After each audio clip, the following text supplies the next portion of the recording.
Hi, everyone. Welcome to the latest edition of Gravy's Behind the Checkout webinar series. Today, we're going to be talking about ROI payment orchestration. My name is Zubin. I lead our commercial team here at Gravy.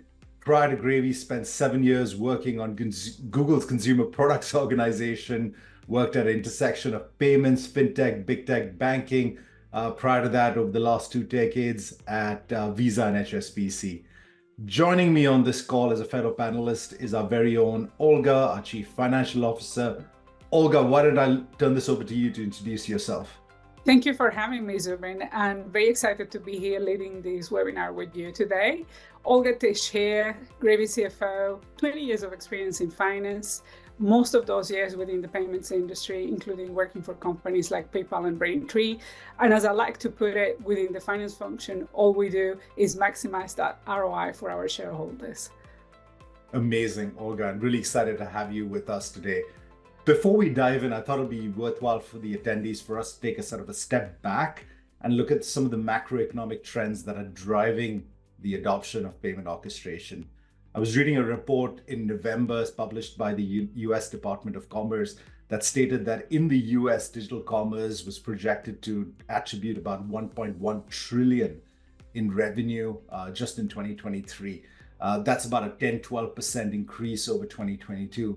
And when we kind of take a bigger look at the economy, or the global economy, the global digital economy, I think that number is closer to sort of 5.2, 5.3 trillion, attributed to grow close to about 8 trillion by the end of 2027. Massive, massive numbers, massive growth.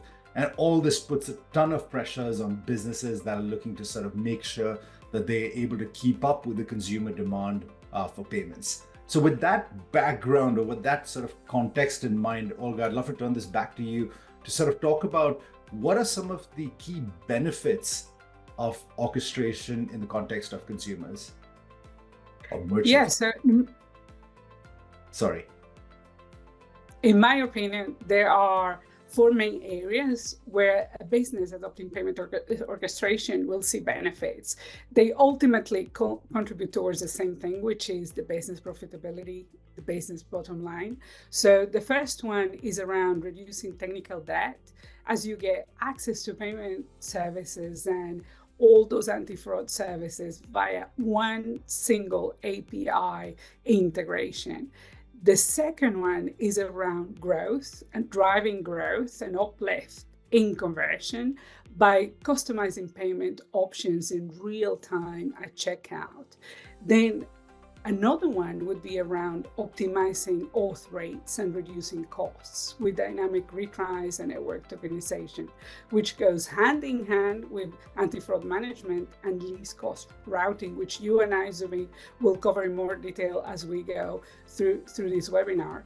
And in Gravy's case, I like to mention future-proofing your payments infrastructure. And the reason I mention this is because we are infrastructure as a service. So the way we do this is by having a dedicated cloud instance to support your redundancy and your performance requirements.